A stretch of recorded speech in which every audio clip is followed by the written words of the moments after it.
Selamat sore. Saya mengajak kita membaca Injil Matius. Kita akan membaca Matius pasal 27, ayat 11 sampai ayat 26.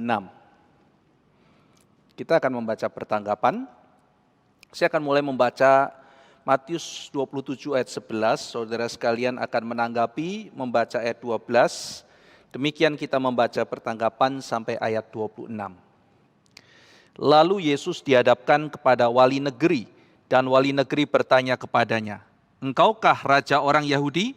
Jawab Yesus, "Engkau sendiri mengatakannya."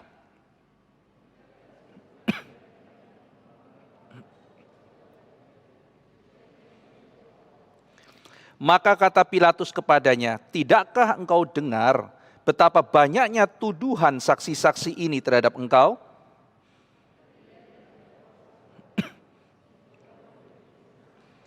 Telah menjadi kebiasaan bagi wali negeri untuk membebaskan satu orang hukuman pada tiap-tiap hari raya itu atas pilihan orang banyak.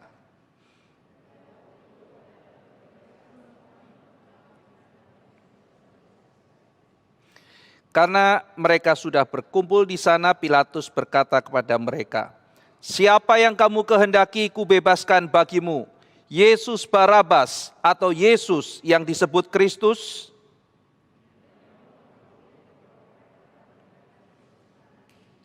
Ketika Pilatus sedang duduk di kursi pengadilan, istrinya mengirim pesan kepadanya, "Jangan engkau mencampuri perkara orang benar itu, sebab karena dia aku sangat menderita dalam mimpi tadi malam."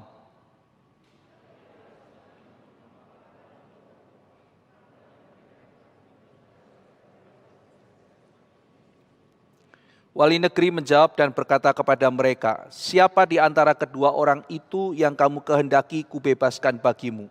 Kata mereka, "Barabas."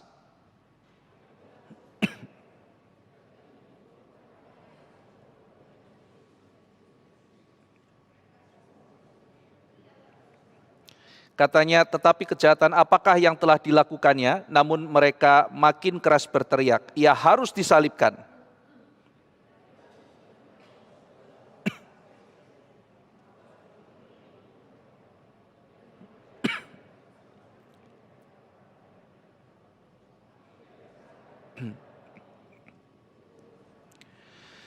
Dan seluruh rakyat itu menjawab, "Biarlah darahnya ditanggungkan atas kami dan atas anak-anak kami."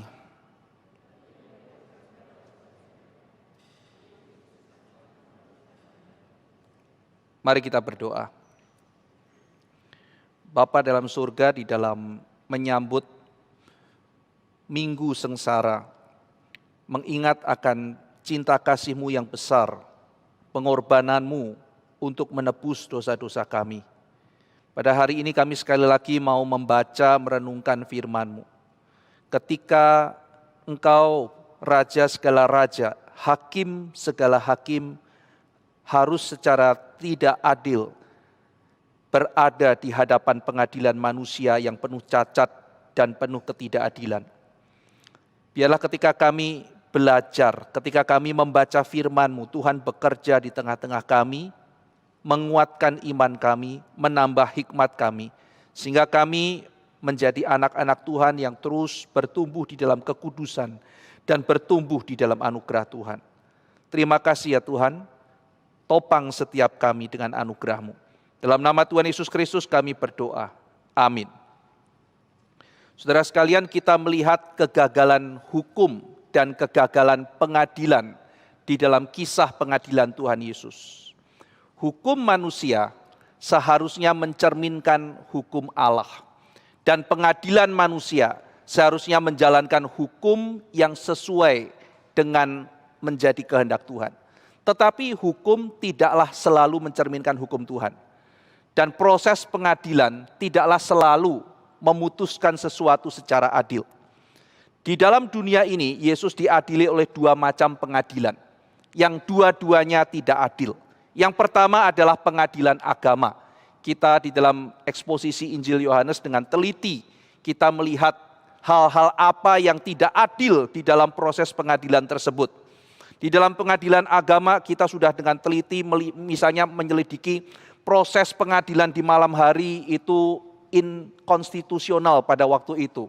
Menjatuhkan hukuman mati di malam hari tanpa menunggu keesokan harinya, tanpa diperbincangkan lebih lanjut, itu melanggar hukum pada waktu itu.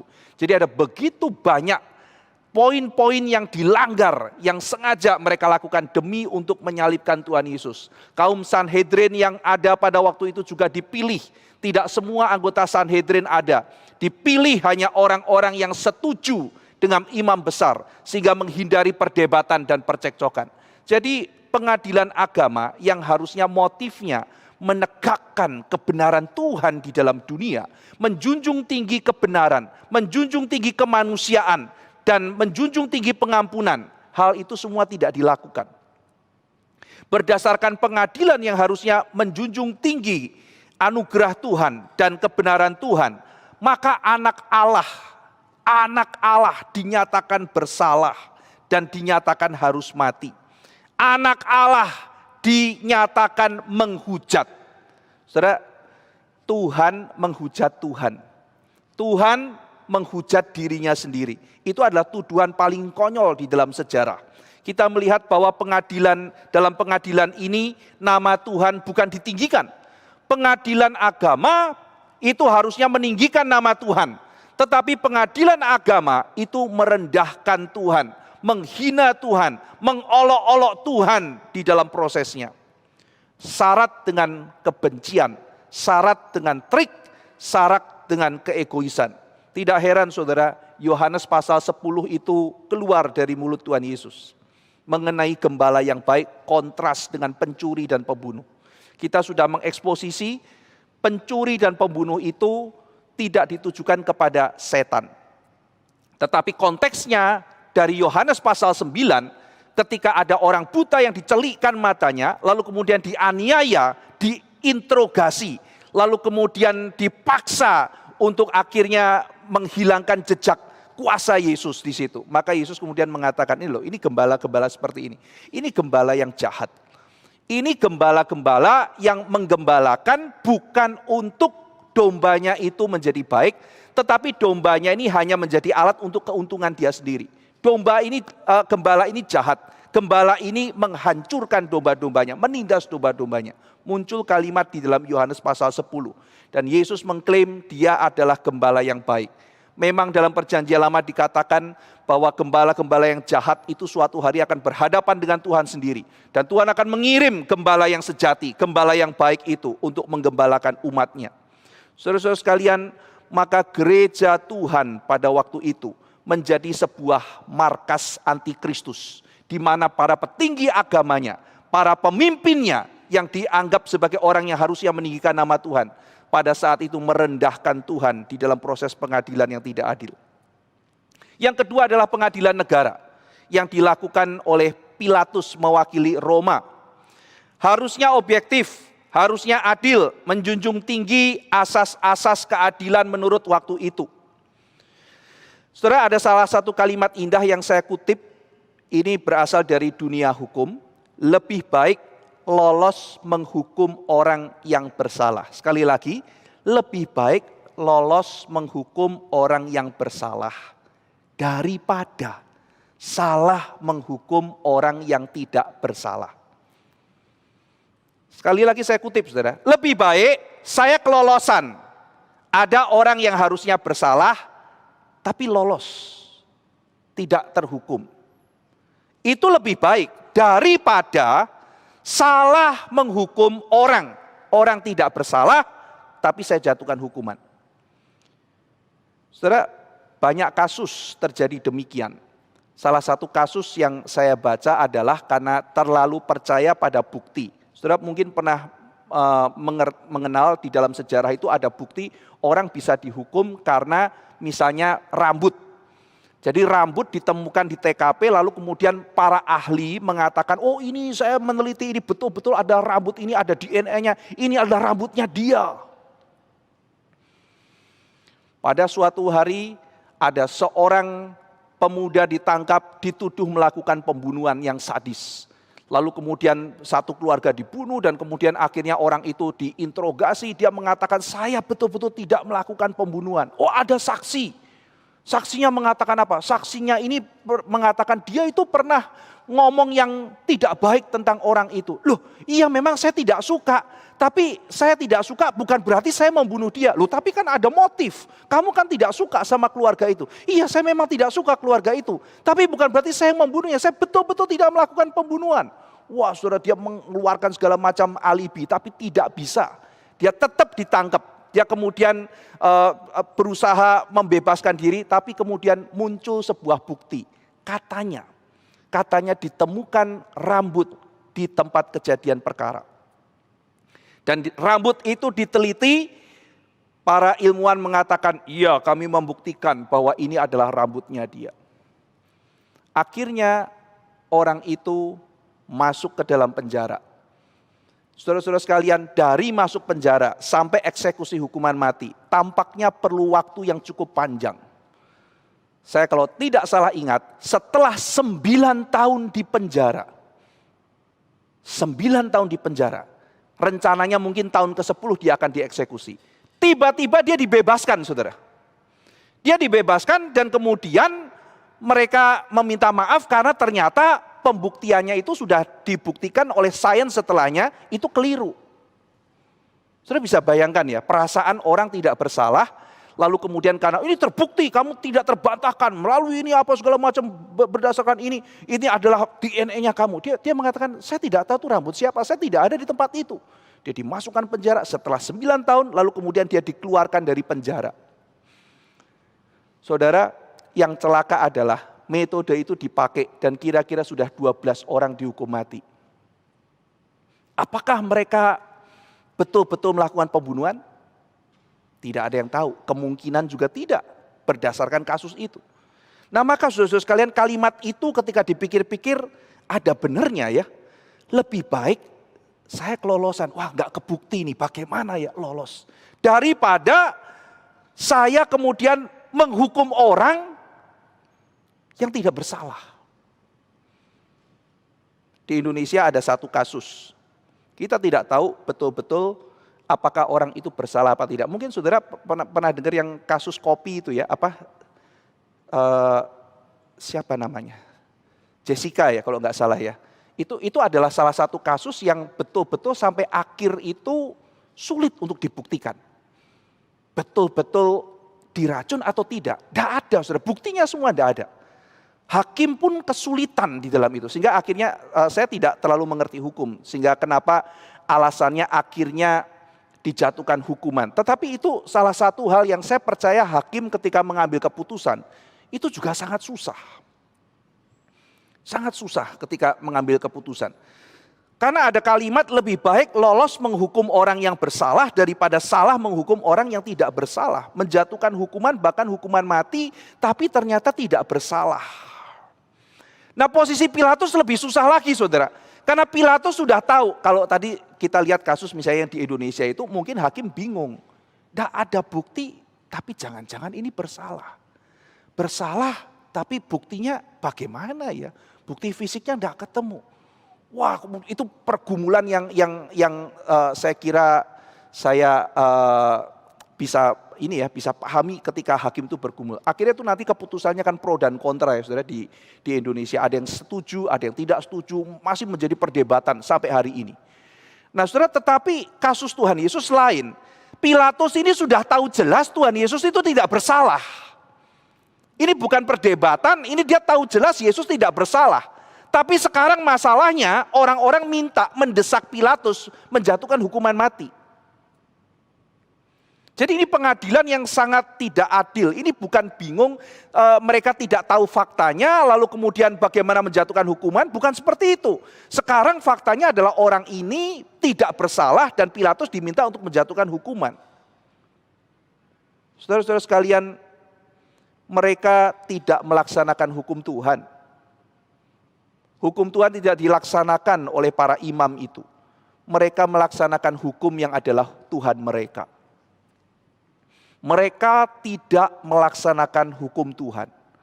Mereka melaksanakan hukum yang adalah Tuhan mereka. Di dalam kehidupan kita sebagai orang Kristen, saudara harus membedakan melaksanakan hukum Tuhan dengan melaksanakan hukum yang jadi Tuhan kita. Hukum harus mencerminkan hukum Tuhan. Ketaatan mencerminkan ketaatan pada pribadi Tuhan. Tetapi ketaatan buta pada hukum itu akhirnya menjadikan hukum yang impersonal dipisahkan dari Tuhan, menjadi Tuhan palsu yang kita ikuti. Saudara sekalian, Pilatus itu simpati kepada Tuhan Yesus. Dia mengetahui Tuhan Yesus tidak bersalah, tapi tidak berhenti di situ. Karena para imam juga tahu Yesus tidak bersalah. Tetapi mereka mencari-cari kesalahan Tuhan Yesus, berarti tidak ada simpati. Tetapi Pilatus berusaha untuk membebaskan Yesus. Pilatus simpati kepada Tuhan Yesus. Jadi dia melihat ini pribadi yang unik, dia tidak bersalah. Dan Pilatus mencari cara, ditambah lagi istrinya mendapat mimpi. Mungkin mimpi buruk, mungkin merasa sesuatu yang tidak nyaman dan dia cerita kepada Pilatus. Udah, kamu jangan main-main sama orang ini. Ini saya semalam mimpi dan sangat terganggu sekali. Please, jangan hukum orang ini. Istrinya sudah bicara. Saudara, di dalam perjanjian lama, Tuhan sering berbicara kepada hamba-hambanya melalui mimpi. Dalam kitab Ibrani dikatakan Tuhan berbicara lewat berbagai macam cara kepada para nabi-nabinya, lewat macam-macam metode, termasuk adalah lewat mimpi. Kepada Yakub misalnya Tuhan berbicara lewat mimpi. Kepada Salomo Tuhan berbicara lewat mimpi.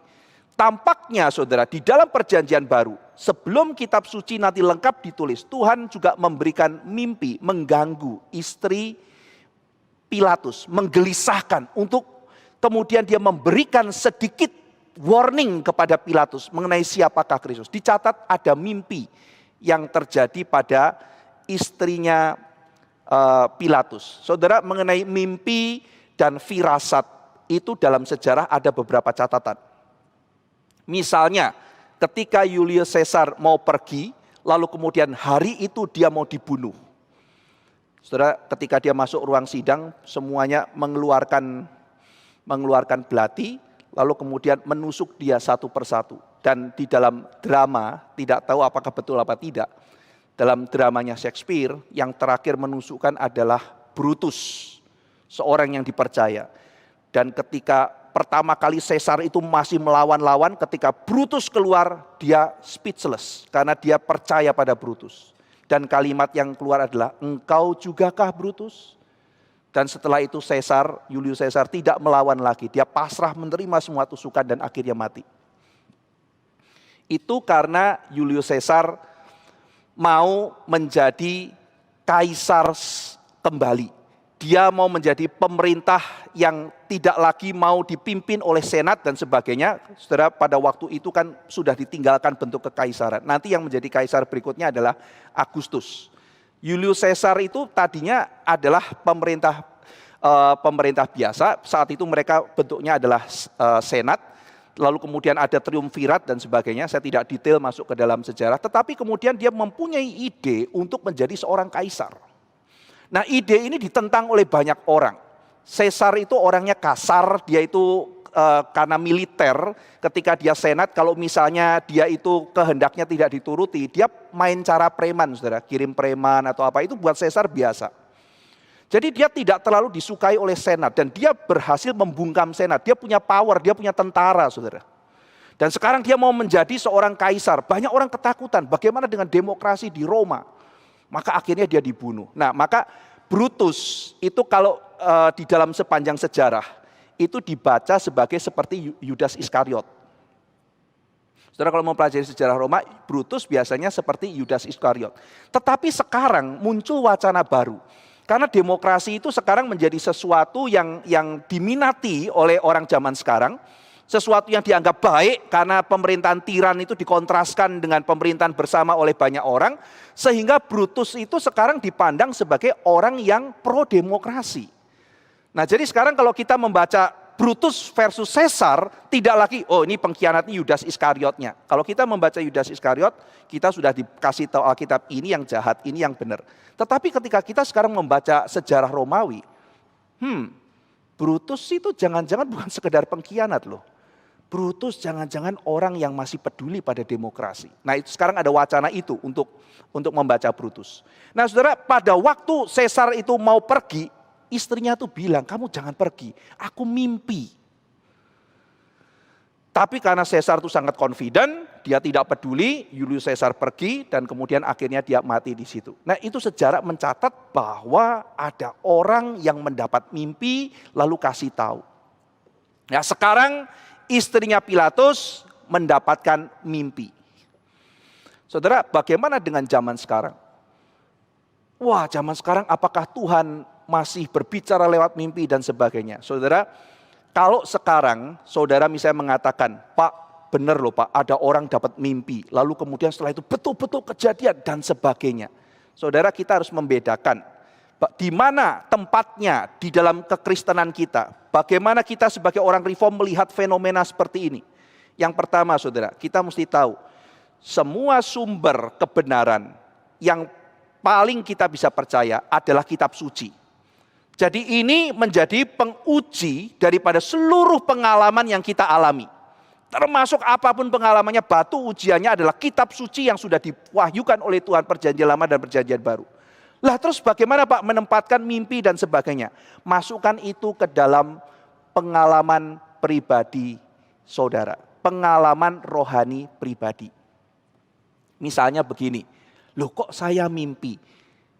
Ya, mimpinya begini, mimpi bisa benar, mimpi bisa salah.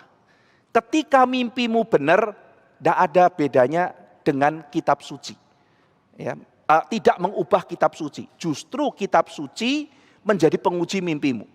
Oh, kok mimpi saya kejadian? Oh, berarti mungkin Tuhan mau kasih tahu saya sesuatu, memberi peringatan. Ya terima kasih sama Tuhan, tidak mengubah apapun.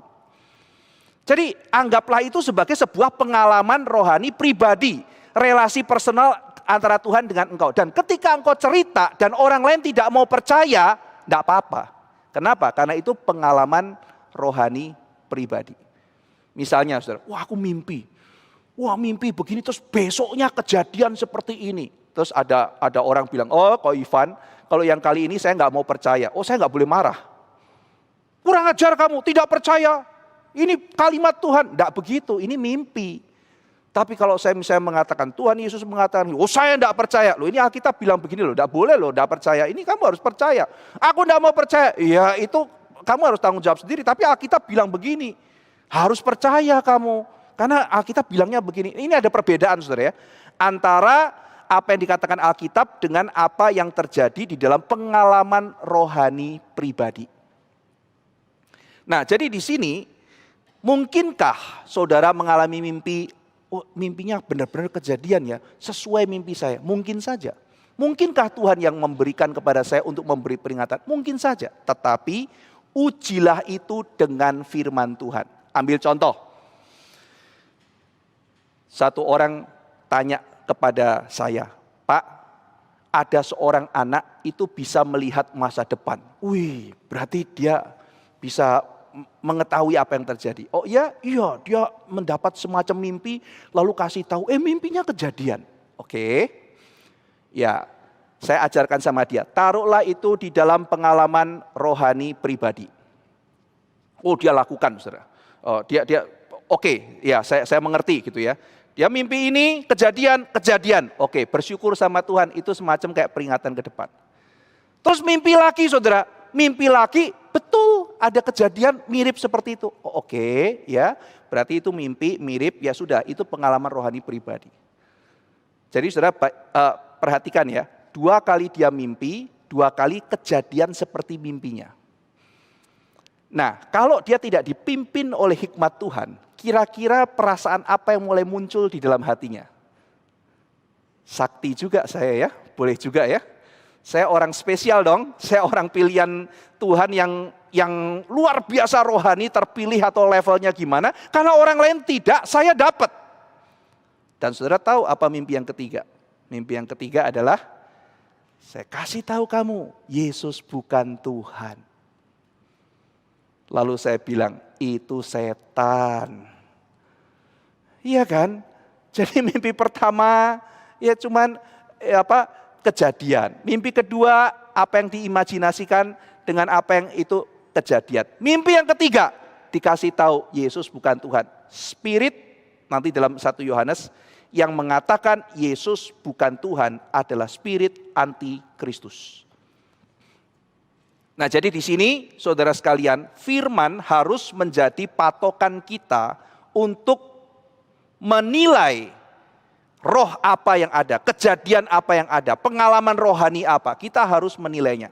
Nah, dengan demikian kita tidak diombang-ambingkan. Kita juga tidak anti terhadap pengalaman-pengalaman rohani pribadi, tetapi kita juga tidak sembarangan menilai pengalaman rohani. Nanti ketika kita masuk di dalam kalimat ujilah tiap-tiap roh, nanti kita akan mendapatkan prinsip, saudara, bagaimana kita menilai pengalaman rohani pribadi. Kita tidak anti, tetapi kita mempunyai sebuah direksi untuk bagaimana menjalani kehidupan rohani dengan baik. Nah, jadi Pilatus ini simpati kepada Tuhan Yesus. Dia berusaha menolong Tuhan Yesus. Dia tahu bahwa orang ini tidak bersalah, apalagi istri saya dapat mimpi, saya harus tolong orang ini. Pilatus menjalankan prosedur, pertama menerima tuduhan. Ini sudah sesuai dengan tata cara pengadilan waktu itu. Yang kedua mencari bukti-bukti, dia kerjakan. Yang ketiga menganalisis pembelaan. Dia tanya kepada Tuhan Yesus. Yang keempat, setelah itu pengambilan keputusan. Hasilnya Yesus tidak bersalah. Dan menurut Pilatus, para pemimpin agama benci dan iri pada Yesus. Makanya dia minta dihukum mati. Saudara sekalian, simpati itu baik. Pilatus bersimpati. Banyak orang juga bersimpati pada Tuhan Yesus. Banyak orang bersimpati kepada kekristenan. Namun dalam mengikut Tuhan, simpati itu tidak cukup. Tuhan Yesus mengatakan sangkal diri pikul salib, bukan simpati. Kalau engkau mau ikut aku, kata Tuhan Yesus, sangkal dirimu, pikul salib, baru ikut aku. Jadi bukan kamu simpati sama saya, kamu kasihan sama saya kah? Tuhan Yesus tidak butuh belas kasihan Pilatus. Tadi pagi saya khotbah di BSD, saya menyinggung ketika para perempuan menangisi Tuhan Yesus. Ketika para perempuan menangisi Tuhan Yesus, lalu Tuhan Yesus berbalik dan menegur perempuan-perempuan itu. Jangan tangisi aku, tangisi dirimu, tangisi anak-anakmu. Saudara sekalian, kalau saudara itu tidak bersalah, lalu kemudian mendapat celaka, diperlakukan tidak baik sama orang, lalu ada orang simpati sama saudara, saudara akan senang. Tuhan Yesus itu tidak bersalah, lalu dihukum, lalu kemudian difitnah oleh para imam, lalu para perempuan itu menangisi dia. Kalau saudara jadi Tuhan Yesus waktu itu, perasaan saudara bagaimana? Ya, ibu keras dikit ya, ya nangisnya keras dikit. Ya, ibu yang di sana, yuk kumpul di sini bareng-bareng 1, 2, 3. Nah gitu ya. Tuh imam dengar tuh, jangan iri terus. Pendukung saya banyak, saya terhibur dia mendukung saya. Kalau saya melayani Tuhan, misalnya saudara juga melayani Tuhan baik-baik, berdasarkan cinta Tuhan mengasihi sesama. Tiba-tiba difitnah, diperlakukan tidak baik. Lalu ada orang simpati sama saudara, kita pasti terhibur. Boleh saudara merasa terhibur. Tapi kita tidak boleh kemudian larut kepada menikmati penghiburan seperti itu. Tuhan Yesus mengatakan, jangan tangisi saya. Kenapa saudara? Tuhan Yesus memberikan prinsip yang penting buat kita. Yaitu apa? Kamu itu simpati padaku, kasihan padaku. Aku itu melayani engkau karena aku kasihan sama engkau. Tuhan Yesus melayani kita karena Tuhan Yesus kasihan sama kita. Bukan karena dia datang butuh belas kasihannya kita. Jangan dibalik. Berhenti nangis. Jangan tangisi saya, tangisi engkau, tangisi anak-anakmu. Kenapa? Karena Tuhan Yesus mengatakan nanti ketika hari kiamat tiba. Kalau saya saja dihukum seperti ini, nanti dalam pengadilan terakhir apa yang terjadi? Kamu akan bilang sama gunung, gunung rubuh timpa kami. Oh bukit-bukit ayo lompat ke sini tindih kami. Maksudnya apa? Dia saking takutnya menghadap Tuhan. Jadi Tuhan Yesus mau mengatakan aku ini mengalami ini karena aku kasihan sama engkau. Engkau tidak berbelas kasihan pada aku. Aku itu mengasihani engkau. Jangan mau dibalik. Saudara kita juga begitu. Kalau kita melayani, saudara mempunyai beban, Anda masuk sekolah minggu, Anda melayani apa? Karena Anda mengasihi jiwa-jiwa itu. Kan Tuhan Yesus sudah mengatakan, kenapa kita melayani Tuhan? Karena cinta kasih. Nah, ketika saudara sudah melayani, tiba-tiba diperlakukan tidak adil, kok sekarang tiba-tiba jadi kita itu pengemis belas kasihan. Waduh, kalau ada orang perhatian sama kita seneng banget. Kebalik saudara. Kalau kita datang melayani, mentalitasnya adalah cari belas kasihan, itu kebalik. Tuhan Yesus membalik itu. Datang untuk mengasihani. Datang untuk mengasihi. Nah, saudara sekalian, simpati itu baik, tapi ikut Tuhan bukan cuma simpati. Bukan, wah saya simpati sama Tuhan. Tidak, tetapi sangkal diri. Pilatus simpati itu baik. Lebih baik simpati daripada mungkin menjadi penganiaya, bukan? Tetapi simpati itu tidak cukup. Pilatus itu akhirnya bingung harus melakukan apa. Dia pengen membebaskan Yesus, tapi dia sulit. Kenapa saudara? Karena Pilatus pernah kena kasus. Saya pernah membicarakan ini. Ada beberapa kasus yang dilakukan Pilatus. Yang pertama, Pilatus tidak sensitif. Pilatus pernah masuk ke Yerusalem membawa ikon kaisar. Jadi Pilatus itu di dalam bagian ini diceritakan seolah-olah orang figur yang ambigu.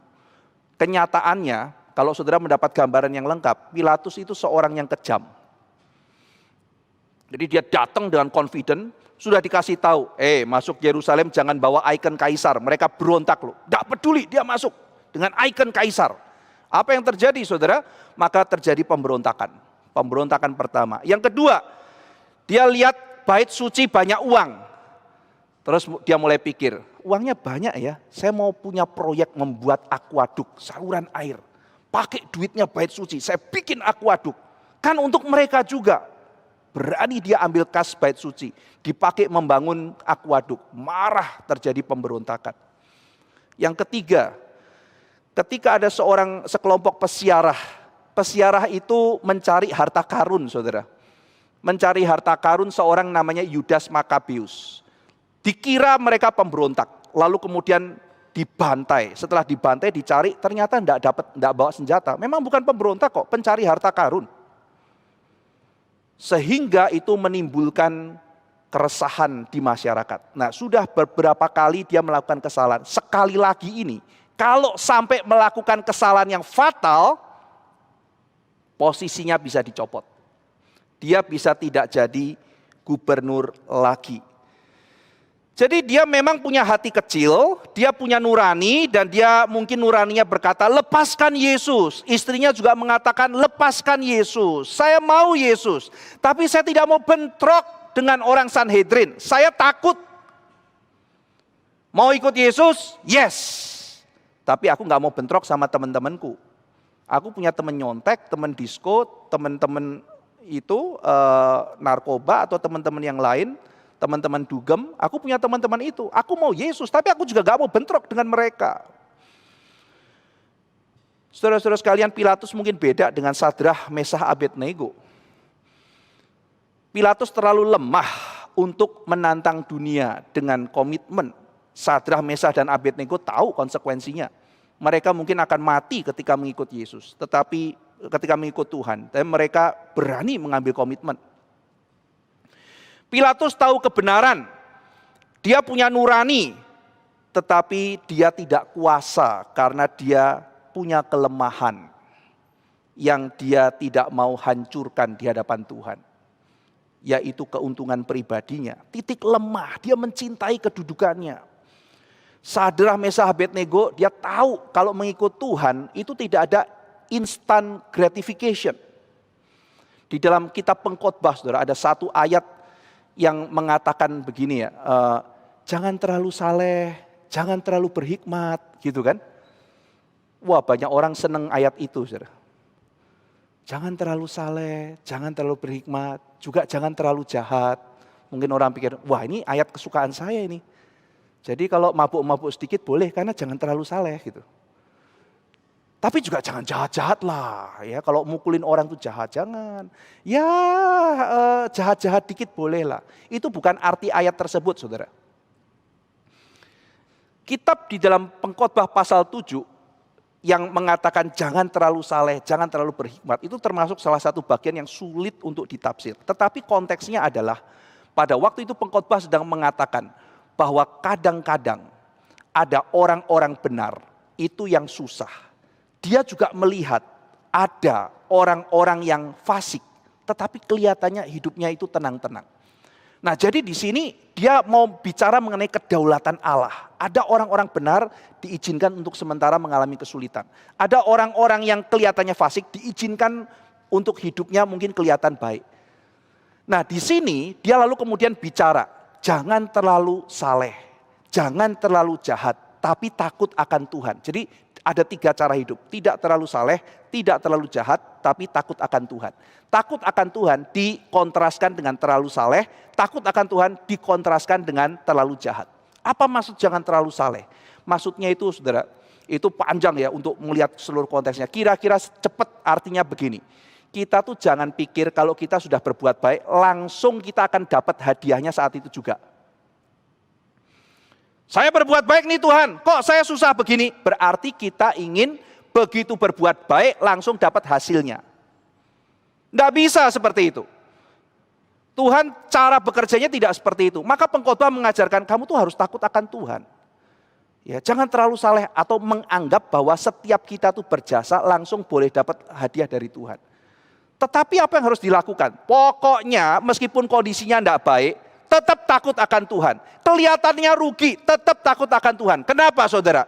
Karena kita menyembah Tuhan yang hidup. Contohnya siapa? Yusuf. Yusuf itu saudara banyak alasan bilang aku sudah gak mau jadi orang baik lagi. Karena dia baik kayak apapun kelihatan sial di mata dunia. Tetapi Yusuf tetap takut akan Tuhan, tetap takut akan Tuhan. Dimasukkan penjara takut akan Tuhan, dia difitnah takut akan Tuhan. Nanti Tuhan yang angkat dia. Jadi saudara-saudara sekalian, Pilatus beda dengan Sadrah, Mesah, dan Abednego. Sadrah, Mesah, dan Abednego tahu dia harus takut akan Tuhan. Loh, kelihatan kamu dilempar loh. Tidak peduli. Tuhan tolong, Tuhan tidak tolong, itu kedaulatan Tuhan. Tapi aku tahu, aku harus takut akan Tuhan. Tuhan tidak akan membiarkan saya. Tuhan akan memberikan yang terbaik buat saya. Saya menyerahkan sama Tuhan, apa itu yang terbaik. Pokoknya saya takut akan Tuhan. Pilatus tidak. Loh, kalau aku misalnya jadi orang baik, aku kehilangan loh. Aku akan kehilangan semuanya, aku akan kehilangan jabatanku. Akhirnya saudara, karena Pilatus cuci tangan, dia kompromi, akhirnya justru dia kehilangan segalanya. Ada yang mengatakan dalam tradisi Pilatus itu akhirnya di dalam masa tuanya dibuang, benar-benar dibuang oleh kaisar di sebuah daerah Swiss, lalu kemudian mati di situ dan diketemukan dia hampir kayak orang gila. Tiap hari kerjaannya lari keluar cuci tangan di salju. Aku tidak bersalah, aku tidak bersalah. Sampai mati kerjaannya cuci tangan. Karena dia halusinasi lihat darah terus ada di tangannya. Aku tidak bersalah atas darah orang itu, aku tidak bersalah. Benar atau tidak kita tidak tahu. Tetapi itu yang tercatat di dalam tradisi. Pilatus yang dihantui oleh sesuatu yang dia kira bisa menyelamatkan jabatannya. Toh jabatannya juga akhirnya dibuang. Diambil oleh orang, dia terbuang. Dan akhirnya dia mati di dalam penyesalan. Pilatus adalah contoh orang yang peduli pada Tuhan, mulanya simpati pada kebenaran, kelihatan mau melakukan sesuatu yang benar, tetapi toh akhirnya dia membuang semua kebenaran karena dia mau menyenangkan semua. Mau menyenangkan semua. Saudara, Anda tidak bisa menjadi penyenang semua orang, tidak bisa. Sampai Anda mati, Anda tidak bisa menyenangkan semua orang. Tetapi Anda bisa menyenangkan yang benar. Lakukan yang benar. Kerjakan yang benar. Senangkan hati Tuhan. Lakukan yang benar. Dan mungkin untuk itu Anda akan mendapat pertentangan. Pasti saudara. Pro dan kontra itu pasti ada. Tuhan mengizinkan. Tuhan mengizinkan manusia menentang dia untuk nanti akhirnya dihakimi. Siapa kita? Pro dan kontra pasti ada. Saudara-saudara sekalian, kita harus punya sebuah prinsip. Maka dalam kitab Pengkhotbah juga pasal 7 ada yang bilang, kita tuh tidak usah dengerin semua orang ngomong. Kepo ya kalau pakai bahasa sekarang ya. Kamu tuh gak perlu dengar semua orang ngomong. Gak perlu dengarkan. Ya. Kenapa begitu? Kalau kamu mau dengarkan semua orang ngomong, kamu akan dengar orang ngomong jahat tentang kamu. Maksud pengkhotbah apa? pasti dalam dunia ini ada orang ngomong jahat sama kamu. Sudahlah ampuni, tidak usah terlalu diperhatikan. Jangan engkau mengukur dirimu berdasarkan orang lain tuh ngomong apa tentang kamu. Jangan. Terus pengkhotbah juga ngomong, kamu kan juga sering ngomongin jahat orang lain. Nah ini, kita sendiri tuh saudara ya, kita sendiri kadang-kadang ngaku ya, nanti sama Tuhan masing-masing gitu ya. Kita kan sering ngomongin sama orang lain kadang-kadang jahat loh saudara. Pak saya enggak, ya puji Tuhan kalau gitu ya. Tapi itu kata kitab suci. Kita jangan semua orang ngomong didengerin. Kenapa? Kamu toh juga enggak sempurna dalam perkataanmu. Kamu juga sering ngomongin orang lain. Ya. Jadi di sini saudara-saudara sekalian, kita itu kalau mau semua orang ngomong baik tentang kita, itu mimpi. Itu mimpi. Dalam dunia aja enggak mungkin ada begitu. Kita aja enggak mungkin kan. Ada saudara di sini yang ngomong baik kepada semua manusia di dunia ini, saudara ngomong baik. Tidak mungkin juga kan, kalau begitu kita kan kompromi juga, masa orang salah kita nggak bilang salah. Nah berarti di sini saudara-saudara sekalian, kita akan menghadapi pro dan kontra. Tidak semua orang akan menyenangi atau setuju pada pandangan kita. Pascal mengatakan, kalau kita bisa dengar semua perkataan orang lain pada kita, kata Pascal. Kita tuh sahabat mungkin nggak lebih dari 4, kita teman tuh nggak lebih dari 4 orang katanya. Kalau kita bisa dengar perkataan semua orang, teman kita mungkin nggak lebih dari 4. Apa yang Pascal mau katakan? Kita tuh sering tidak sempurna dalam perkataan. Kita juga kadang-kadang jahatin orang lain. Maka pengkhotbah katakan, jangan dengar semuanya. Kenapa? Kamu juga harus tahu, kamu juga nggak sempurna. Kamu juga sering ngatain orang lain. Nah, jadi karena ada pro dan kontra, karena orang juga bisa mengatakan sesuatu menentang kita, kita harus mengambil posisi. Jadi kita bukan menyenangkan semua orang, bukan itu saudara. Tetapi saudara harus mengambil posisi. Apa yang harus saya lakukan? Karena apapun yang saudara putuskan pasti pro dan kontra. Pasti ada orang yang tidak suka sama saudara, pasti. Tetapi kalau Anda mau seperti Pilatus, gimana ya? Ya nyenengin Yesus, ya nyenengin teman, ya nyenengin Yesus, ya bikin orang-orang imam itu nggak marah sama saya. Terus kayak begitu akhirnya apa yang terjadi saudara? Yang terjadi adalah saudara akan dihukum oleh Yesus dan saudara dihukum oleh orang lain juga. Itu yang terjadi pada Pilatus. Tidak punya prinsip. Saudara-saudara berbahagialah orang yang mungkin untuk sementara harus menanggung banyak susah. Tetapi saudara berani melangkah mengambil kebenaran. Saudara melakukan kebenaran. Sadrah, Mesah, Abednego menantang dunia. Dia dengan cara hidupnya menantang semua ajaran yang salah. Iya saudara, kita memang diajarkan konflik itu tidak baik. Damai itu baik. Tetapi saudara-saudara sekalian, damai yang sejati itu muncul ketika kita melakukan kebenaran, bukan? Dan ketika kita melakukan kebenaran, bukankah dalam dunia masih ada ketidakbenaran? Maka seruan untuk perdamaian bukan berarti sama sekali kita harus menyenangkan semua orang. Bukan itu artinya. Kita tetap menjadi orang yang mencintai damai, tetapi kita menjadi orang yang punya posisi. Kita berusaha sebaik mungkin damai dengan semua orang, tetapi kita bukan berarti harus menyenangkan semua orang. Kita harus punya posisi. Kita punya posisi misalnya apa? Saya punya posisi bahwa kita anti aborsi. Ya, saudara harus ngomong anti aborsi di dalam masyarakat. Itu posisi kita. Kita punya posisi bahwa LGBT adalah dosa. Itu posisi saudara. Ya. Bukan berarti orang yang bergumul dengan LGBT itu semuanya pendosa. Kita harus membedakan temptation dengan sin. Nah, saudara harus bedakan ini ya.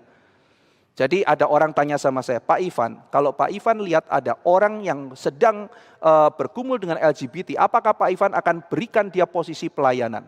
Oh, saya bilang tergantung. Kita harus bedakan loh. Kita harus membedakan sin and temptation. Dia itu punya kecenderungan, berarti dia itu mengalami temptation. Tetapi kalau dia bisa menang atas temptation itu, dia tidak berdosa. Jadi di dalam kita memberikan misalnya bimbingan, kita harus pertama kali make it clear ya antara sin sama temptation. Banyak orang tidak bisa bedakan itu. Wah, aku tertarik, wah aku sudah berdosa, belum tentu. Ya, antara temptation, godaan sama sin itu dua harus dibedakan. Kalau enggak, berarti orang yang punya kecenderungan, pokoknya sampai dimanapun dia terus berdosa. Kasihan loh. Itu kita tidak membedakan antara itu. Saudara punya hasrat untuk misalnya berzina. Tapi saudara dengan firm mengatakan tidak, aku ikut Tuhan. Anda tidak berdosa. Godaan dengan kemudian misalnya firm pada kebenaran. Demikian juga orang yang mengalami kesulitan. Nah, tetapi kita punya posisi, saudara. Kita harus punya posisi. Kita harus dengan berani menyatakan posisi kita. Dan dunia tidak akan senang. Pro dan kontra pasti ada. Nah, Pilatus kepingin menyenangkan semua. Dan dia mencoba untuk lihat titik terang. Bagaimana saya menyelamatkan Yesus? Ada kebiasaan, ada tradisi, ada budaya. Ada kebiasaan di hari menjelang Paskah itu boleh melepaskan orang, boleh pilih. Nah, ini titik terangnya. Saya pakai tradisi ini, pakai kebiasaan ini untuk menyelamatkan Yesus. Kebudayaan, saudara, sering menjadi baju penutup dosa manusia. Kita ingat kisah di Kejadian. Pakai baju dari daun untuk menyelamatkan diri dari Tuhan. Wah, kamu kenapa bersembunyi? Adam pakai baju dari daun untuk menghindari Tuhan. Pakai bikinan sendiri. Pakai kebudayaan untuk lari dari Tuhan. Saudara, banyak yang kecewa terhadap kebudayaan kok. Kebudayaan seringkali tidak membawa manusia itu lebih baik. Seorang bernama Rousseau mengatakan, kebudayaan itu membusukkan manusia. Busuk kebudayaan itu. Dengan agak berlebihan dia bahkan mengatakan sains apa segala macam itu ada kebusukan. Ya, itu terlalu ekstrim mungkin. Tetapi poin dia adalah, kenapa orang-orang di kota itu seringkali lebih jahat daripada orang-orang yang tidak berkebudayaan yang ada di desa-desa. Saudara, orang kaya itu kadang lebih pelit dari orang desa loh. Orang kota itu lebih pelit dari orang desa. Padahal orang desa mungkin lebih miskin dari orang kota. Tapi lebih pelit. Kenapa? Gaji orang kota lebih tinggi dari orang desa. Tapi orang kota lebih pelit. Kenapa? Rousseau mengatakan, karena ada namanya luxuries. Ada barang mewah.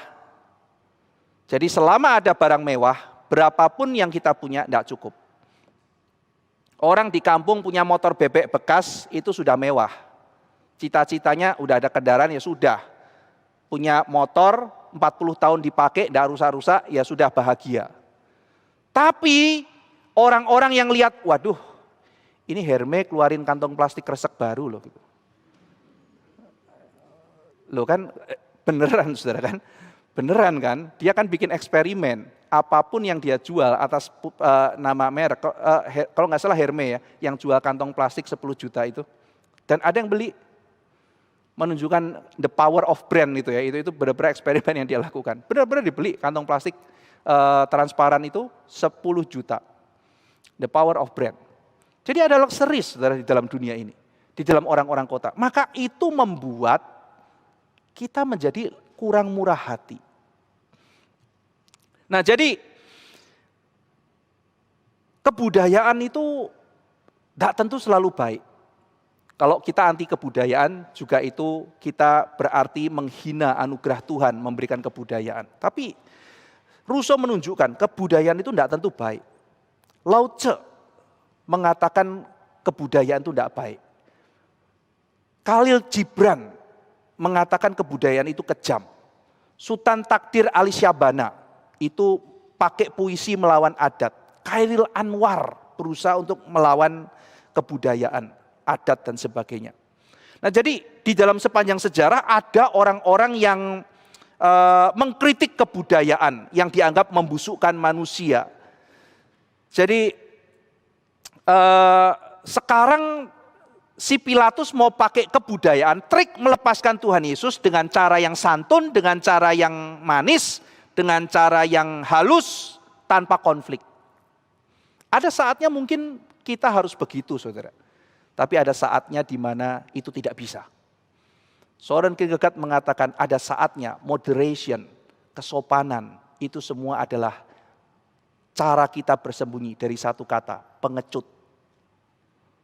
Ada saatnya kita butuh moderation, ada saatnya kita melakukan bijaksana. Tapi ada momen, kata Kierkegaard, semua kata-kata itu sebetulnya sinonim dengan kata pengecut. Dan di sini, di dalam kasus ini, terjadi pada diri Pilatus. Bagaimana cara Pilatus memakai tradisi kebudayaan untuk melepaskan Yesus? Yang pertama, bawalah seorang yang namanya adalah Barabas, ya. Setelah lewat proses Yesus dikirim ke Herodes, Herodes juga lepas tangan.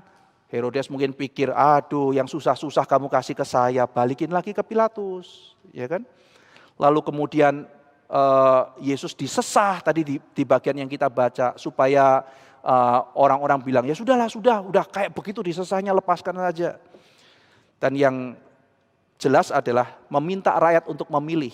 Pilihlah Yesus Kristus atau Yesus Barabas. Yesus Kristus atau Yesus Barabas. Nah, saudara sekalian, jadi kita melihat ada dua macam Yesus. Yesus Barabas dan Yesus Kristus. Kalau saudara membaca Alkitab di LAI muncul ya Yesus Kristus dan Yesus Barabas. Tapi kalau saudara tadi membaca ESV, kalau saudara membaca mungkin NASB kalau saya nggak salah ingat ya, King James juga, itu kata Yesus Barabas tidak muncul. Cuma Barabas saja. Kalau saudara bawanya NIV, Yesus Barabas muncul. Loh, LAI, NIV, kenapa ada Yesus Barabas?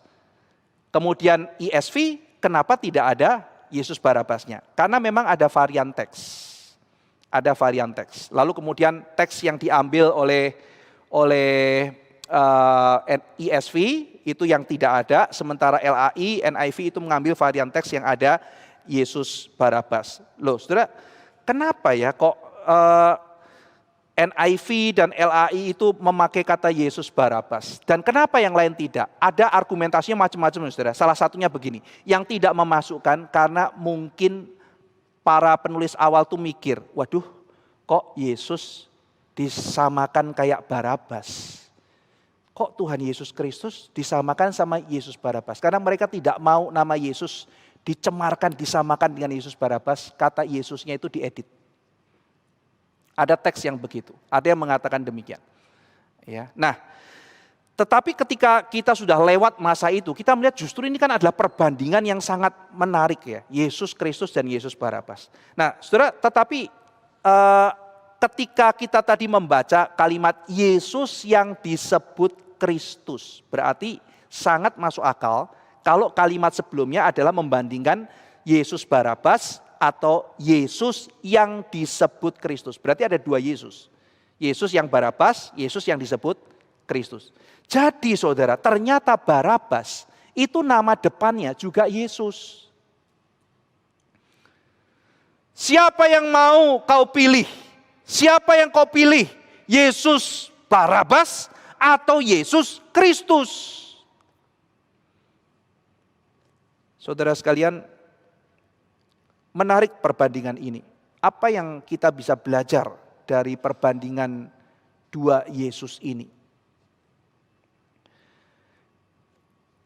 Yang pertama, Pilatus mengkontraskan. Yang satu pemberontak pakai cara perang, yang satu mengajarkan damai. Yang satu pakai cara bunuh, yang satu pakai cara kasih. Yang satu pakai cara lebih cepat menampakkan hasil, pakai berontak, kalahkan Romawi, berhasil. Yang satu perlu waktu lama untuk membuktikan. Saya pernah diskusi dengan salah seorang di antara saudara yang belajar politik. Saya sengaja kasih sebuah pertanyaan. Pada waktu itu kita sedang menghadapi kasus di mana Pak Gubernur Ahok itu sedang didemo gitu ya. Lalu kemudian saya bilang, orang Kristen ini ketika berpolitik itu pakai politik teladan Kristus. Kita pakai politik yang tidak pakai kekerasan. Maka dalam sejarah politik, orang yang pakai pedang, yang pakai kuasa, yang pakai bunuh dan sebagainya, itu kan cepat menang ya. Ya, waktu itu kan saudara lihat ya ada demo, wah ketika orang demo gitu menakutkan, terus kemudian kita kan juga balas ya saudara ya, demonya kita nggak nyeremin saudara, orang seneng gitu, bagi-bagi bunga gitu, terus saya tanya sama dia, kita tuh kalau demo mereka tuh ketawa-ketawa gitu, kenapa? Kalau kita demo bawa bunga, mereka kan bawa pedang, ya kita nggak bawa pedang gitu. Kita ketawa-ketawa bagi coklat ya demo, terus kita juga seneng kan demo-demonya gitu. Banyak orang yang rame-rame di jalan, ada orasinya juga nggak membakar kebencian saudara. Nggak ada gitu, gulingkan, nggak ada yang kayak begitu orasinya. Orasinya intelek saudara.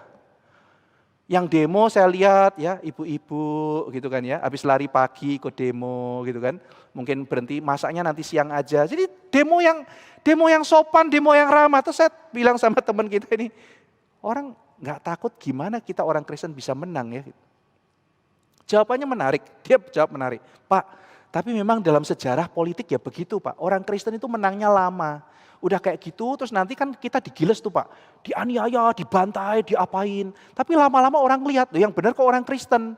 Lama-lama kemudian akhirnya apa? Akhirnya diubah sama orangnya dibantain ini Pak. Yang pakai pedang, yang pakai cara keras, lama-lama menimbulkan kemarahan, kebencian di mana-mana.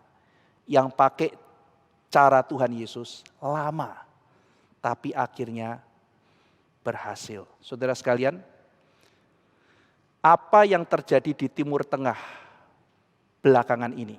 Saudara kalau pelajari, googling dan lihat, terjadi sebuah fenomena yang menakutkan di Timur Tengah. Yaitu apa? Timur Tengah sekarang mirip Eropa. Mulai banyak orang yang jadi ateis. Di Irak, orang yang pindah jadi ateis makin banyak. Di Arab Saudi, orang yang mengklaim diri agnostik dan ateis makin banyak. Mirip dengan Eropa yang post-Christian era. Pertanyaannya adalah kenapa mereka melepaskan agama? Mereka melepaskan iman karena mereka melihat adanya pembunuhan, kekerasan yang dilakukan atas nama agama. Mereka sendiri goncang, kok begini ya? Kok seperti ini? Bunuh, serang dan sebagainya. Saudara-saudara sekalian, untuk sementara cara-cara kekerasan itu, untuk sementara kelihatannya menang. Tetapi ketika kita mau membangun sesuatu, kita pakai cara Tuhan. Kenapa? Karena ini caranya Tuhan. Saudara, untuk sementara cara-cara keras, tindas, lalu kemudian segala macam cara itu kelihatan akan berhasil. Tetapi kalau kita sabar dan taat kepada Tuhan, lama-lama kita akan melihat cara Tuhan yang paling benar. Yesus mana yang kau ikut? Cara apa yang kau ikut? Cara sendiri Pak, lebih cepat. Saya mau kaya, pakai cara itu. Pakai jujur, pakai apa? Tipu-tipu dikit itu boleh. Papa saya sebelum bertobat, kasih tahu saya begini. Van, kamu ke gereja tuh boleh, tapi apa-apa jangan dimasukkan hati. Loh, ya, nah, namanya papa kasih tahu ya kan. Kalau mama kan bilang, kalau papa bilang tuh ya iya dulu gitu ya. Ya saya kan nggak berani bantah namanya papa. Iya Pak gitu. Jangan dimasukkan ke dalam hati. Saya dalam hati mikir, emang dimasukin ke dengkul gitu ya. Tapi kan nggak berani. Saudara. Masa kurang ajar sama papi sendiri gitu. Iya Pi gitu. Terus dia bilang, namanya dagang itu harus tipu. Dagang itu sama dengan tipu. Kalau orang nggak tipu-tipu nggak bisa dagang. Oh iya Pi gitu ya. Kamu kan besok jadi pedagang. Jadi kamu harus belajar nipu. Tipu-tipu itu enggak apa-apa. Tipu dalam hal dagang enggak apa-apa. Sudah nipu sana, nipu sini, kan dapat duit. Apa yang harus kamu lakukan? Kamu tolong orang miskin. Kasih persembahan ke gereja. Gitu ya. Jadi enggak semuanya tuh malaikat. Yang enggak tipu-tipu tuh malaikat aja. Pedagang itu nipu. Tapi selama nipunya hasilnya kemudian dipakai untuk baik, enggak apa-apa gitu. Ya, itu sebelum dia bertobat. Setelah bertobat, ceritanya lain, saudara. Ya, bersyukur ya, ada pertobatan. Setelah bertobat lain. Ya, jadi apa yang menjadi cara berpikir ayah saya sebelum dia bertobat itu persis seperti apa yang menjadi cara yang dipilih manusia, bukan? Cara paling cepat ya begini, yang namanya dagang ya tipu. Kalau kamu nggak nipu, kamu nggak bisa dagang. Itu kan mitos, saudara. Kenapa harus begitu? Bukankah dalam Alkitab dibilang Tuhan itu benci pada timbangan yang serong? Kita jujur, kita berani jujur mengatakan sesuatu. Kita berhikmat, kita baik-baik, sehingga kita bisa mendapatkan trust. Sekarang bisnis juga bicara mengenai trust, bukan? Kalau kita menipu sana-sini, kita nggak ada trust, bagaimana orang percaya kepada kita? Sekarang bisnis bicara mengenai trust. Kita dipercaya oleh orang lain. Saudara, dan itu bukan waktu yang instan. Yesus Kristus atau Yesus Barabas. Kenapa mereka pilih Barabas? Yang pertama, dikatakan karena iri. Dalam Markus pasal 15 ayat 11 juga dikatakan hal yang sama seperti yang tadi kita baca di kitab Lukas. Mereka iri. Barabas dibebaskan karena para imam kepala itu iri pada Tuhan Yesus. Lalu kemudian mereka menghasut massa. Menghasut supaya mereka juga sama-sama benci sama Yesus. Yang kedua, karena memang dosa tidak pernah rasional. Manusia membenarkan diri, menyalahkan Tuhan. Dalam kebutaan rohaninya, manusia yang jahat itu lebih memilih pembunuh daripada anak Allah. Orang kalau sudah buta, pilih Yesus atau pembunuh? Dia pilih pembunuh, karena mata rohaninya sudah buta. Sekarang suruh pilih Tuhan apa setan? Dia pilih setan. Karena matanya sudah buta, saudara. Lebih memilih pembunuh daripada anak Allah. Orang yang buta rohani tidak bisa memilih dengan baik. Maka dalam dunia ini kenapa kita butuh anugerah Tuhan? Karena tanpa anugerah Tuhan saudara tidak bisa bedakan baik dan jahat. Ini tema besar ya saudara. Dalam filsafat Plato membedakan baik dan jahat. Membedakan opini dengan kebenaran. Itu tema penting luar biasa. Dan Plato sadar itu orang-orang yang mengatakan dirinya pintar jadi pemimpin. Tidak bisa bedakan baik dan jahat, benar dan salah, adil dan tidak adil. Kalau itu tidak bisa, bagaimana mereka jadi pemimpin? Bagaimana mereka jadi pemimpin yang adil? Kalau adil itu apa mereka tidak tahu. Saudara, bagaimana Anda menjadi pemimpin rumah tangga? Kalau benar dan salah pun Anda tidak tahu. Bagaimana bisa menjadi pemimpin perusahaan? Kalau benar dan salah juga tidak tahu. Bagaimana menjadi pemimpin rohani? Kalau benar dan salah tidak tahu. Bagaimana menjadi guru sekolah minggu kalau benar dan salah tidak tahu.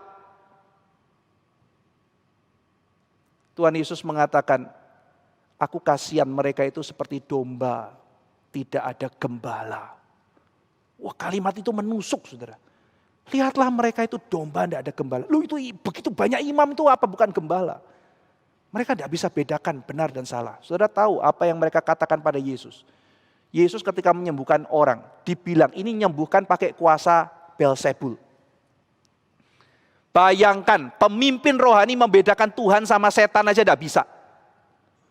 Sampai separah itu dan dia menjadi pemimpin. Bapak dan ibu yang tidak bisa membedakan benar dan salah. Bagaimana kamu berani didik anakmu? Bagaimana berani? Benar dan salah tidak tahu kok.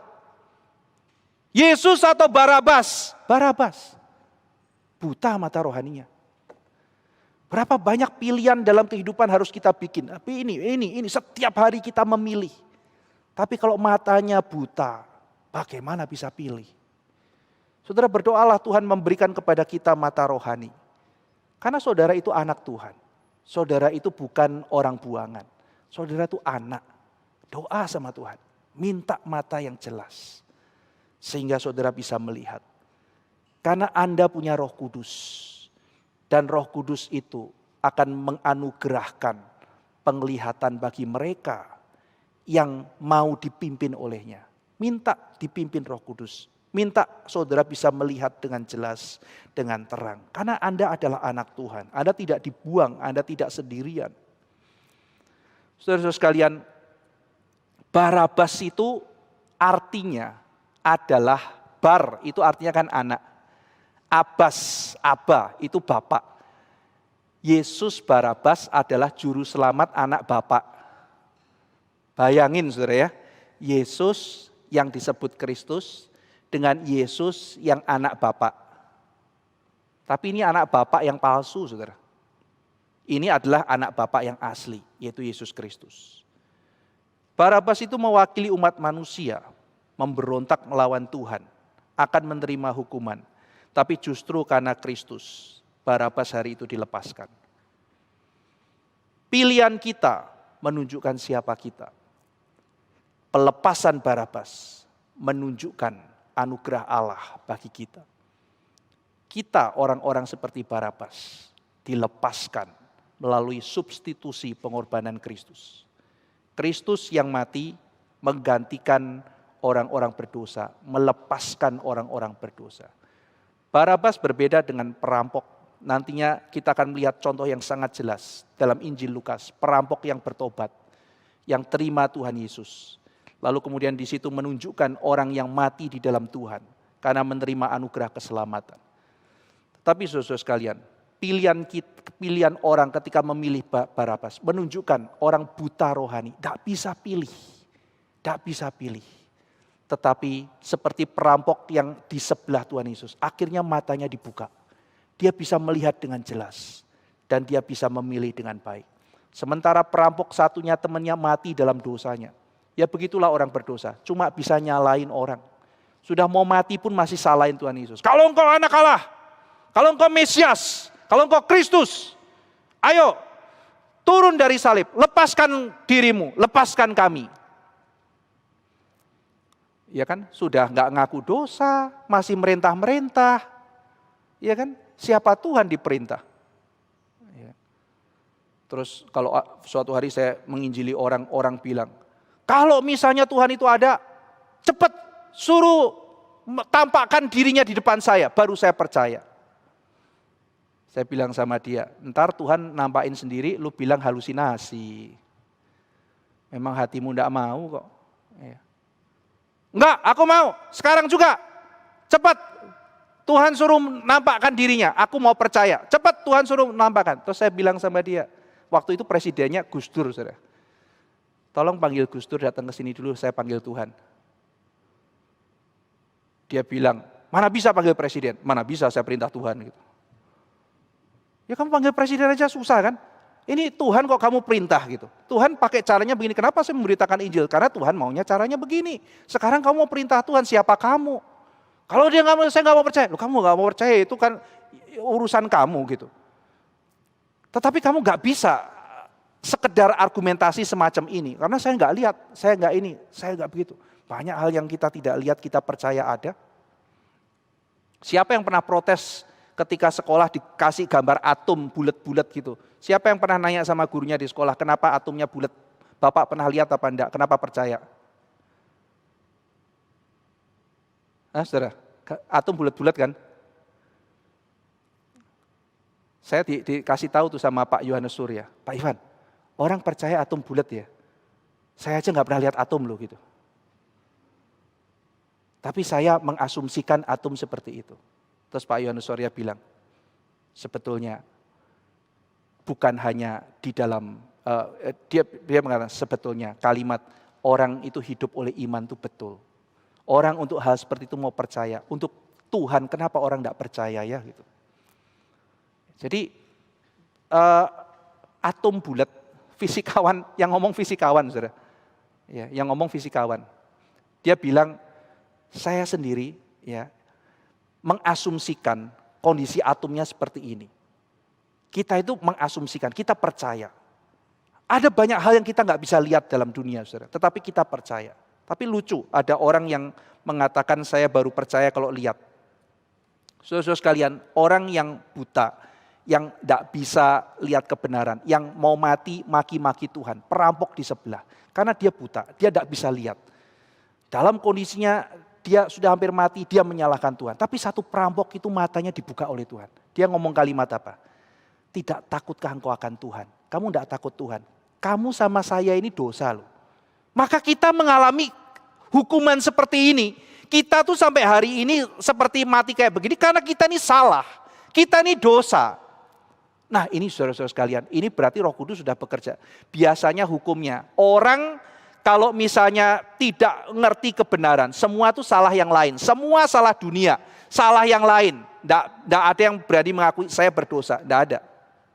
Semua salah yang lain. Tetapi perampok ini mengatakan kita sampai kayak begini, kita bersalah. Hanya saja orang ini tidak bersalah, tidak berdosa. Dia tahu dirinya berdosa, dia tahu Tuhan tidak berdosa. Lalu dengan rendah hati mengatakan, Yesus, kalau nanti engkau datang kedua kali, ingat akan aku. Rendah hati mengaku salah. Rendah hati melihat dosa. Melihat kemuliaan Tuhan.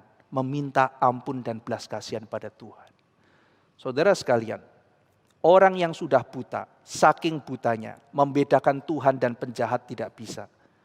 Kita anak-anak Tuhan, mari kita minta Tuhan memberikan kita mata rohani yang baik. Sehingga dalam kehidupan kita bisa membedakan baik dan jahat, benar dan salah. Sehingga hidup kita dituntun oleh Tuhan. Dan pilihan-pilihan hidup kita memuliakan nama Tuhan. Mari kita berdoa. Bapa dalam surga, ketika manusia dalam dosanya tidak bisa memilih Yesus Kristus dan Yesus Barabas. Satu pilihan yang demikian jelas. Memilih cara Tuhan atau cara manusia. Memilih keselamatan dari Tuhan atau keselamatan ala manusia. Kalau untuk hal yang sesederhana itu, manusia yang buta tidak bisa memilih. Kami tahu ya Tuhan, kami bisa memilih karena anugerah Tuhan. Karena itu ya Tuhan, teruskanlah anugerah-Mu dalam hidup kami. Masih ada banyak pilihan-pilihan yang harus kami tempuh. Masih ada banyak hal-hal yang harus kami putuskan dalam setiap hari. Karena keseharian hidup adalah pengambilan keputusan. Tuhan, tolong Roh Kudus bekerja di tengah-tengah kami. Memberi kami mata rohani yang jeli untuk membedakan benar dan salah. Dan terlebih dari itu, beri kami keberanian untuk memilih yang benar. Dan menerima oposisi, meskipun untuk sementara kami susah. Beri kami iman untuk percaya bahwa orang yang percaya kepada Tuhan tidak akan pernah dikecewakan. Terima kasih ya Tuhan, dalam nama Tuhan Yesus kami berdoa. Amin.